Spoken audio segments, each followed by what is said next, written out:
hit 1,000 subscribers on the Fantasy Football Show channel here on YouTube. It's because of you guys. You guys made it happen. I can't thank you enough for all the support you've given me in these very short, just a little over 4 months we did this. I mean, essentially, February when we did the live stream, the 24-hour live stream, we launched basically the show really then, and built it up into 1,000 subscribers since February. We are booming. It's because of you, and I just can't thank you enough. I also wanted to talk about fantasy football news and things like that with you guys, answer some questions. So if you have any fantasy questions, jump in and ask. I wanted to give you guys a little bit of time to do a Q&A, but wanted to thank you first of all and say, what an amazing journey it's been. So this fast journey to 1,000, and we're not going to stop there. We gained 6 subscribers just between now and the time we just hit 1,000. So in like an hour, we're at 1,006 right now. So it's madness. It's great. It's great. It's amazing. I'm so honored that you guys come and listen to me talk fantasy football, and I just want to say thank you from the bottom of my heart. And that I do this for you. I work for you. My goal is to give you the best fantasy football advice possible. What's going on? I appreciate the thumbs up. Appreciate all the comments. Ask away if you got any questions, guys. One topic that came up I think would be great to talk about and address. I talked about it on YouTube already with the counselor who came on. Actually, I came on his show and played a clip from it. What's up, crap man? I appreciate it, man. You've been a big part of this. You've been a part of this from the beginning, from over at sleeperu.com and the beginnings of my fantasy career. So this is a big step for us, for you, Crew Nation, for the Fantasy Football Show Nation. We're going to get huge, and it's because of you guys. So I can't thank you enough. But LeVeon Bell was somebody we talked about, the counselor and I.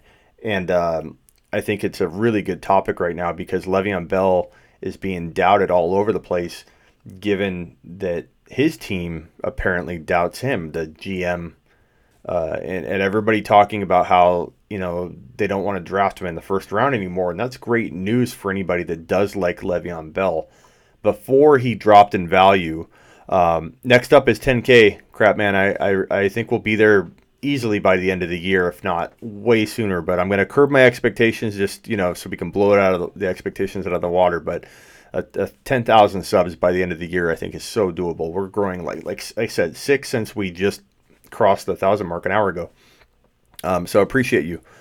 But Le'Veon Bell, if you have a question, throw it out, crap man, or a topic, a player you want to talk about, Robert Foster, whoever. But Bell, I think, everybody wants to believe that he has another top 5 running back season left. And I think there's a really good chance that Le'Veon Bell does have a top 5 fantasy season left. Very, very, very good chance. I think, it's not even like 50-50. To me, I think 70% chance in my book that he delivers on the expectations that I have, which is borderline top 5 running back numbers. I clearly draft the top 4 running backs, Kamara, Zeke, Barkley, and McCaffrey ahead of him. I clearly expect those guys to dominate over him numbers-wise and touches-wise, and just, I'm not a huge fan of that Jets offense. I think Bell made it better the moment he landed there. I was not fond of that offense whatsoever before he landed there, but he's a volume guy. The counselor made a point that he's a patient runner and he may not have the blocking to set up the blocks that he needs to be that kind of runner. But I think while those are all good arguments, and they're arguments to make him not a top 5 overall pick, he was warranted around the 7 to 10 overall range with a lot of risk, but a lot of upside. So that made him about right as to where I think you should and could draft him and get away with it not being a super risky move, not a move you'd make in every league and put all your eggs in one basket type of thing. But maybe you want to own some Le'Veon Bell shares in 2019 at 7 to 12, let's say, overall value. If he falls now into second drafted player range, into the top of the second round, into the middle of the second round, we're talking about monster appeal yet again. And I think it's funny when people don't adjust their thinking when a guy goes from one round to the next round. So if you're going to fall from round 1 into round 2, you have to react to that. And it seems like there's a delayed reaction when a guy falls that far. It's like people are hating on a player like Lev Bell, and then he drops into the second round, and they continue that hate on as if he's still being drafted in the top of the bottom of the first. I take Le'Veon Bell all day long as my second drafted player. That's where he was getting ranked before the news broke that he was going to be a New York Jet. When he became a New York Jet, he started rising. It was kind of crazy in my opinion because it was like the worst of all the possible landing spots. But I think people just had the realization that Bell was coming back. Let's start drafting him. So his ADP did actually climb instead of fall from that landing spot. But in the very beginning of the offseason, he was getting drafted with Antonio Brown in the 18 to 24 range, which for both of them was an absolute steal. Antonio Brown still falls there, and he remains an absolute steal as a late second drafted player. You can win a league if Antonio Brown delivers. If Antonio Brown doesn't deliver, then you at least get your investment back at late second round value, at 18 to 22 overall value. That was the same way I felt about Lev Bell. And now if Lev Bell's falling closer to that original like home run, like low risk, huge upside range of that 18 to 22, if Lev Bell falls to the 13 to 15, he all of a sudden becomes a huge weapon for you if you can land him. Question from Crapman. With Elliott, run in with the flopper. So if those of you don't know what I'm talking about, the guy that Ezekiel Elliott cornered, that security guard that's on TMZ video footage, and he knocked the guy over into a metal railing, was very aggressive and threatening to him, even if the guy flopped, even if the guy didn't need to fall down and act hurt, if he was acting at all. Zeke still got in his face, crowded him. The guy backed up. Zeke crowded him again. The guy backed up. The guy ended up hitting a rail, a metal, temporary metal, like population railing that they, hold people in, like in concerts and things. And that guy fell and hit it. And I think that Gurley in your backfield, if they fall to you. So what's the question is? I'm sorry, I'm reading the other question now. What does that push him out of the top four? Was Crapman's original question, and would I be comfortable having both Bell and Gurley in my backfield if they both fell to me to values that I liked? Both good questions. And hey, Joe, what's going on? I appreciate you showing up, my friend. You've been a big part of the community, and congrats to you as well on us making this 1,000 subscriber channel already in just over 4 months. As for Elliott, so here's my take on Zeke Elliott. So I've addressed Bell. I think Bell is a great value in the second round. Look for that. If he falls into the second round, take advantage of it. Zeke Elliott, I think the NFL does something here. I don't know that they do anything huge. I don't think they make like a huge statement, but I think they make a statement of some kind. The reason I think that is because the NFL doesn't like to be made to look like a fool. And they don't care if charges were pressed. They're all about perception. And the bottom line is that Zeke Elliott was aggressive and threatening to that guy. Thank you. I appreciate the congrats on the 1K subs. Congrats to you too, because you helped make this channel. If he gets suspended 2 games or whatever, you start considering dropping him to at least 4, but maybe you consider another player at 5 if he's going to miss 2 games. I think that we're maybe looking at the worst case scenario, a game, if he missed 2, appealed it, whatever. He ends up with a 1-game suspension and a big fine, or just a huge fine. Could he escape punishment altogether? Sure. Anything can happen. We've been proven, that's been proven time and time again in the NFL, with player decisions, with the NFL making decisions. I mean, anything can happen. I'm going to put this Instagram handle up here in the corner, guys, because this right here, if you go to Fantasy Football Throne, it's an account I made for a league that we're doing. It's a followers against followers league. You guys draft my team, TheShow Nation. I think we're going to call it Team Smitty. You guys, my followers, are going to draft my team that I go to battle with every week against 11 other expert pages on Instagram. And there's some 70, there's 100,000 page subscriber page. There's so many followers involved. There's over 600, I think, thousand subscribers or followers involved with all the pages together. And we are, not only am I running it, we have a spot. You guys have a spot. You guys are drafting my team, and you're going to help me throughout the season start guys. If I got a questionable flex play, we're going to vote and see who we start. We're going to make trades based on your recommendation. You guys run the team. It's your chance to play in an expert league. It's your chance to dominate alongside me, and let's tear up the fantasy football industry and dominate them in this league. We have some huge players in this league, and you're playing against them. So go to Fantasy Football Throne, follow it. Also follow at the Fantasy Football Show on Instagram. Make sure you follow that first, because I'm going to update. Anytime I do an update on the Throne page, you're probably going to see it on the show page. But follow both of those on Instagram. That's where it's going to happen. House Smitty is a damn good. I think I like that. And we talked about using house names for everybody too, like House, like a House Stark type thing for Game of Thrones. So you might see House Smitty. That's a damn fine name. Have you subscribed yet? Make sure you subscribe, buddy. And I appreciate you being here. I appreciate all you being here. You guys are we go by so many different names. We'll have to coin something. House Smitty's pretty damn good. I like that. And the crap man, I promised to draft you, Darrell Henderson.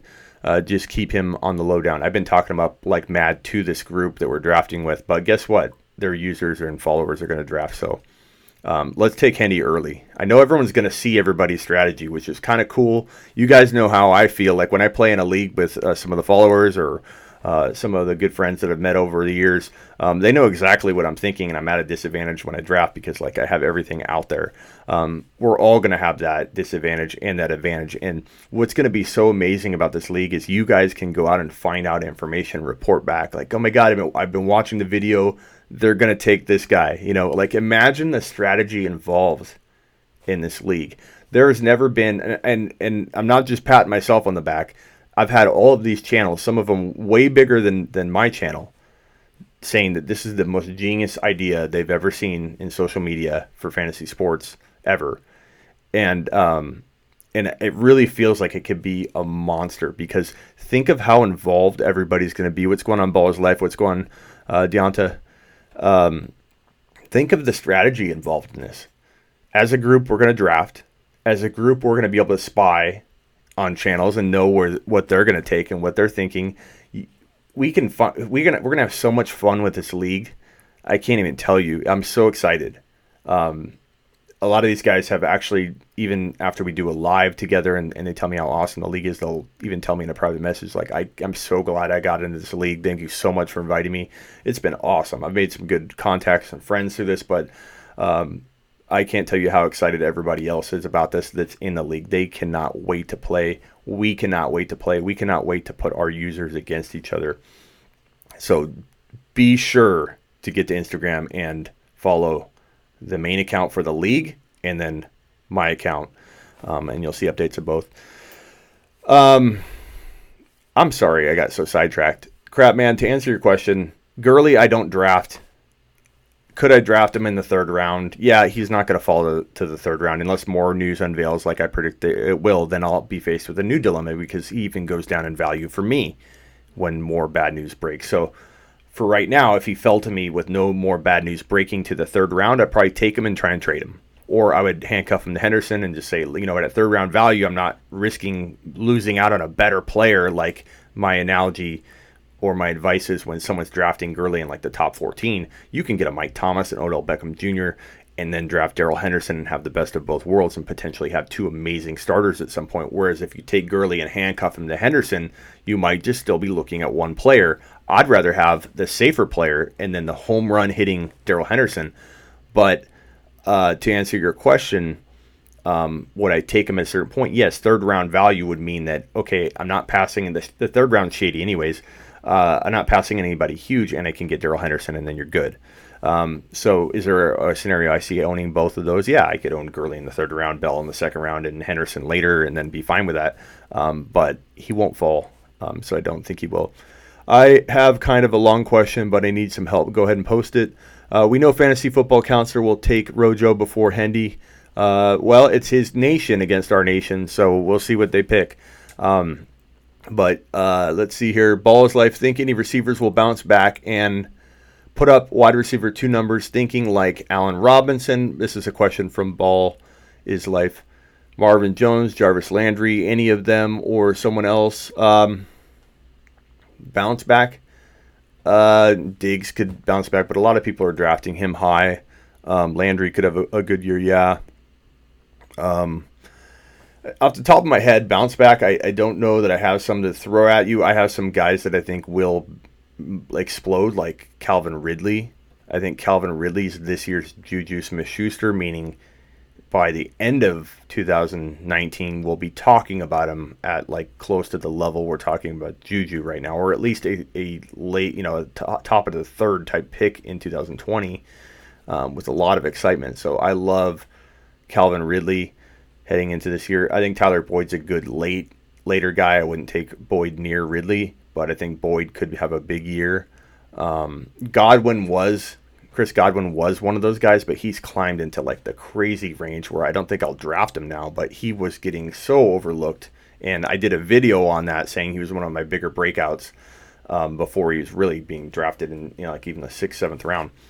Now he's like a 4th rounder, which I think is just way too high. Keeper league, someone is offering me Todd Gurley, which I'd lose a 4th rounder because he was drafted a couple years ago late, and I'd have to give up JuJu in the 9th round. No.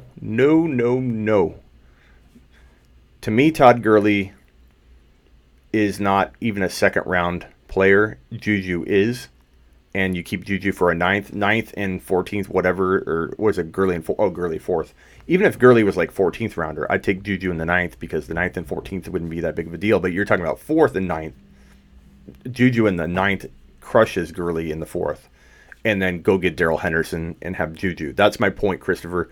Have Darrell Henderson on your roster so you can take advantage of that Rams offense and what they can deliver in terms of that starting running back, and keep JuJu, go get Henderson. Michael says Allen Robinson bounces back, has a big year. Could. Definitely has the potential. Michael says he remembers when the counselor wanted to name his first child Rojo. I like Rojo too, to be honest, and to be humble here. I also liked Royce Freeman. I think he was high on too. I mean, everybody kind of saw those guys as pretty big breakout candidates, but that is funny. His name is child. Did I miss any questions? TY and a late 2020 first for N'Keal Harry. Yeah, I'd take N'Keal Harry. I love N'Keal Harry. N'Keal Harry is the next top 1 to 4 fantasy wide receiver overall. I think he's going to be an absolute monster. He has the physical ability. He has the situation. I don't agree with everybody that his situation is not good. I love N'Keal Harry, and I'd take that in a heartbeat. If it was like the 1.01 in TY, that would be something different because the 1.01 is going to get a really good player next year. Did I miss any questions? If I missed your question above, please post it again, and that way I can answer you. Love Calvin Ridley, says Hayes. He's your wide receiver 2 this year. I like Ridley a ton. No problem, Christopher. Help is very, very... You're going to get a lot of it here. Keep commenting. I know you're a subscriber already because I think I've seen you come through as one. Bruce Anderson, baby, says the crap man. Deep sleeper. I like Robert Foster a lot. We've been talking him up. So, Eric, to answer your question, Robert Foster has monster appeal. Kind of looks like one of the, I'm not saying he's going to be Antonio Brown good yet, but when Antonio Brown emerged, he reminds me a lot of that. Very undervalued. People don't really know how good Robert Foster could be. I think Josh Allen has a lot of upside, and I don't think people realize how good Josh Allen could be. And I think Allen he's being judged before he's even had a chance to improve on his accuracy and get better as a player and a passer. And everybody's jumping on Allen saying, like he's already done his growing and his maturing. This is the Josh Allen that we're left with and the talent level that he's going to level out at. I don't like that at all. What's going on, Mike? 1K baby, says Mike. Next up, 10K, then 100K and beyond. Baker Mayfield, QB11 by the end of the season. Book it. QB11 or QB1? Baker Mayfield is my number 3. I think you mean QB1. He's my number 3 fantasy QB in 2019. I have Pat Mahomes at 1. I have Aaron Rodgers at 2. Baker, touchdown maker. Baker Mayfield is number 3. Those are my top 3 QBs. Yes, Luck is right there at the 4 spot. Very arguable anywhere in the 2 to 4 range. But Mahomes is by far my number 1 QB. I don't care if Tyreek Hill is there or not. He's my number 1 QB, and he's worth a 3rd rounder in every single fantasy football draft in 2019. If you disagree with me, watch my Pat Mahomes video. I'll tell you a little about it here. Pat Mahomes in the 3rd round is better than any other option. And I think I have, let me see if I have that image here still. I think I deleted it. Pat Mahomes is better than any of those shady options in the 3rd round. There are some 1 or 2 guys that I like there. But Pat Mahomes can win you a league. Whenever you draft a guy that can outscore every single player in your entire league in the 3rd round, you could not be reaching for him. I don't care if QB5 is so close to QB12. All irrelevant information means nothing. What means something is, do you predict a guy to do something like throw for 45 touchdowns? Without Hill, he would throw for, let's say, 40, 41, 42 in a worst case scenario.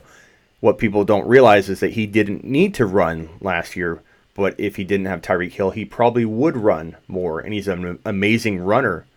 And he only had 2 rushing touchdowns in 2018. Pat Mahomes, 2 rushing touchdowns, one of the better running QBs we've seen in a very short sample. But take away Hill and those runs that Hill would have run and make that offense a little bit less dynamic, and you're going to all of a sudden see him run for 4 or 5 TDs based on situation alone. So give him 4 or 5 TDs running, very, very feasible. Give him more rushing yards. Give him another 100, 150 rushing yards.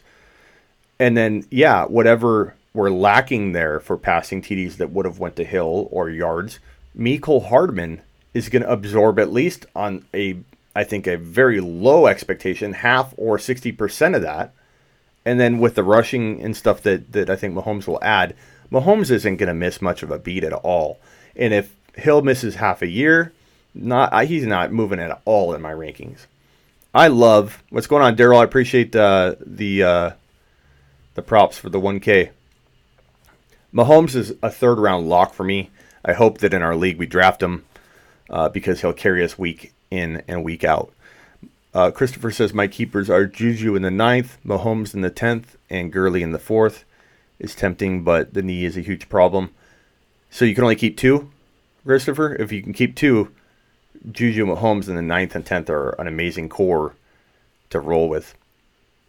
Yeah, Mike, QB1 for sure, top 3 overall QB.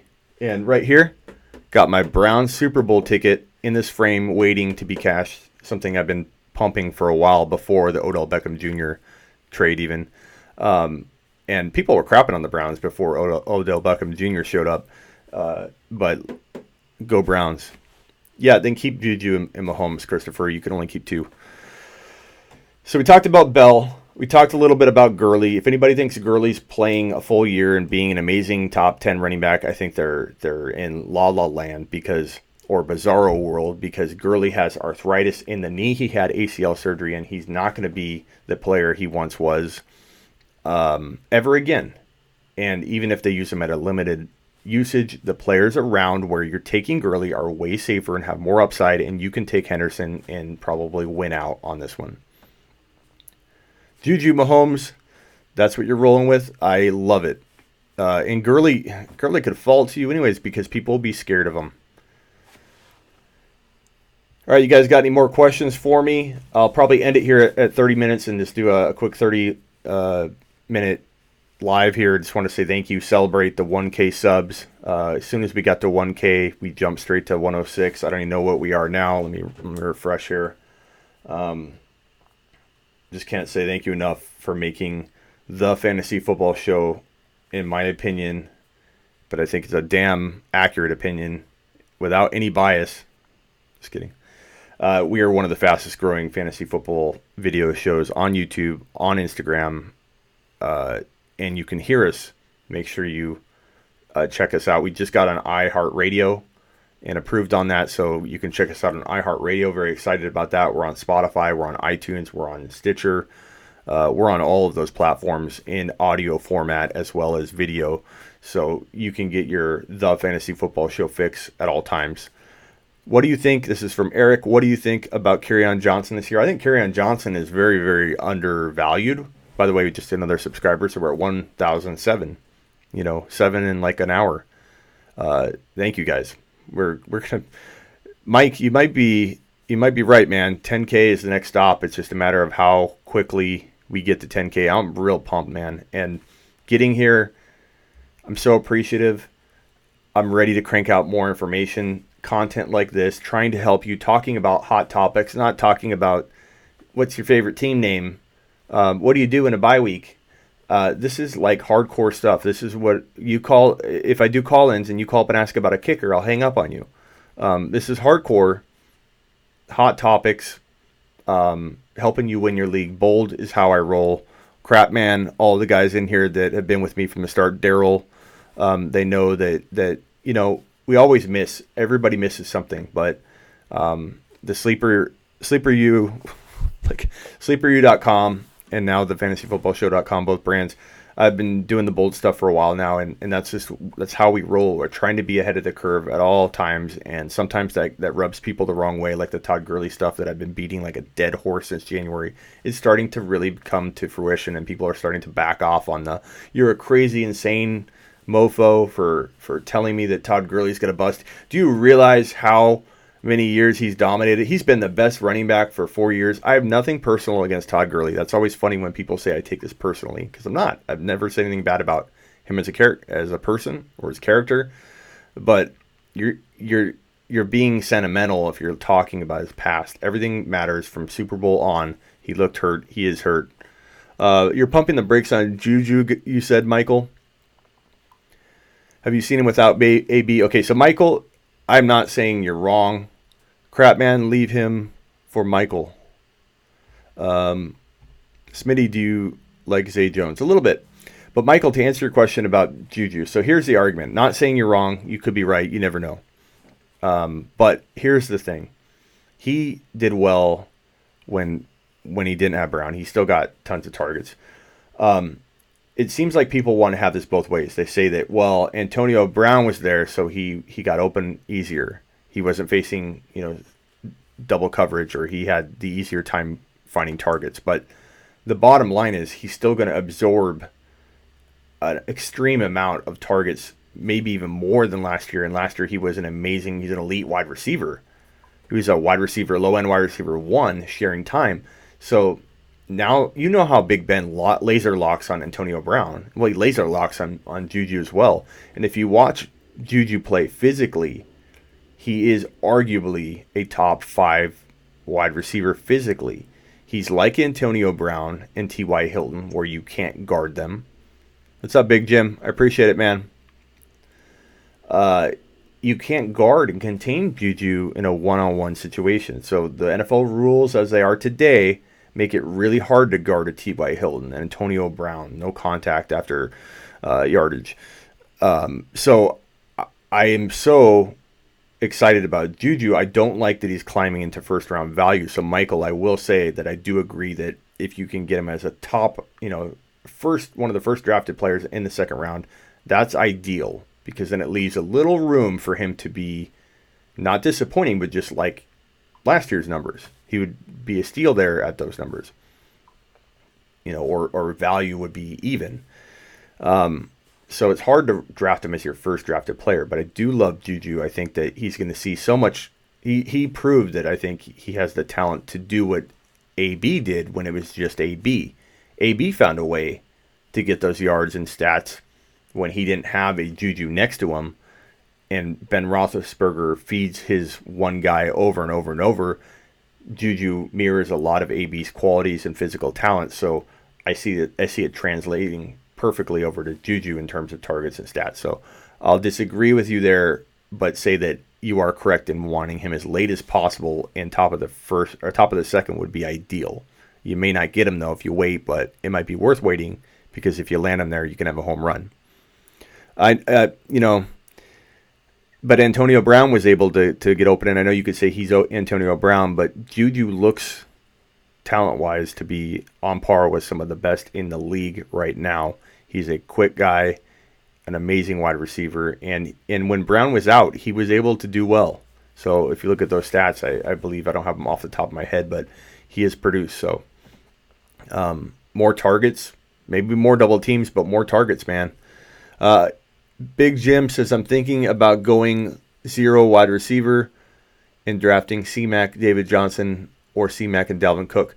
Nothing wrong with that. There's nothing wrong with going 0 running back or going 0 wide receiver. Take the best player available. One of my favorite strategies in 2019 is to go wide receiver, Pat Mahomes, or like running back, Pat Mahomes, because I like developing teams that have a hole in my running back 2 spot or a hole in my wide receiver area, because I love sleeper drafting. I love to have a stockpiled amount of sleepers on my team so I can then hit a home run with one of those guys and have a team that really, on paper, in retrospect, people are like, how the hell did you get that team? It's because you draft the best player available. You are the guy that has those 3 huge monsters on your team, not the real well-rounded group with all the depth. I like drafting the depth in sleepers and having one of those guys land, and then boom, you get a Jalen Samuels or a Benny Snell or a Darrell Henderson go from your bench up into your lineup, and you had a hole there. And that hole, I mean, how many times do you have a Darrell Henderson or like last year, James Conner, ready to go, and then you have to bench a really good player because you well-rounded your team so much so that now you have a dilemma each week and you're taking that guy out. This approach for me, when you go 0 wide receiver or 0 running back and you stack one way, gives you sometimes, not always, depending on who is available, always draft best player available. That might mean that you have to detour and go wide receiver, or running back, wide receiver. So don't just stick with a plan because you went into it. But in teams last year that I had Connor, a lot of the times I planned for that, and I had a weak running back 2 spot to head into the year, and then boom, I had Connor in my lineup, and then all of a sudden you're looking at Connor like he is a top 10 running back, and then you're looking at it and you're looking at my team and you're like, okay, well, he's still got Mahomes, he's still got a first rounder, he's still got a second rounder. How the hell, because he picked up Connor. That's what I love to do with my teams. Thank you, Michael. I appreciate the congrats, man. It's been an amazing ride so far. All right, guys, I'm going to bounce right now. Going to eat dinner with Miss Smitty, and who's been very patient through this entire process. As you've seen with some of the videos I have posted, I post very few of them, but she is amazing and puts up with this. Let's ring the bell for old time's sake. We got 1,000 subs. We're looking at, I think, 1,009 now or 8. Let me pull it up. Let's see here. We are at 1,000 and I think 8-ish. I have to refresh that. But thanks, guys. I can't tell you how much I appreciate all of you. And you guys make up the channel. I do it for you. I answer every comment I come across to help you, to help grow this community. And I hope you stick with me. Hope you spread the word. I know it's hard to give away your secrets, for fantasy football, but you can tell other people that you don't play in like competitive leagues with.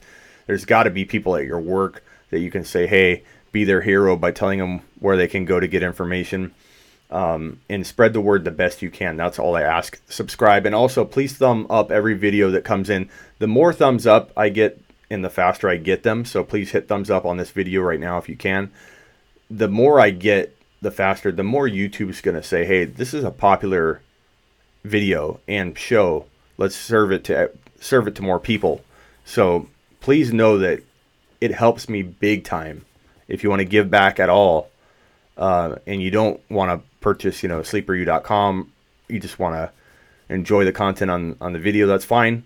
But if you want to give back at all, please subscribe, please follow on Instagram, and please 100%, if there's anything you can do for me, is hit thumbs up when those videos come in each time. That helps me big. I appreciate it, guys. I'm going to head out. Congratulations to all of us because we made this happen. Thank you.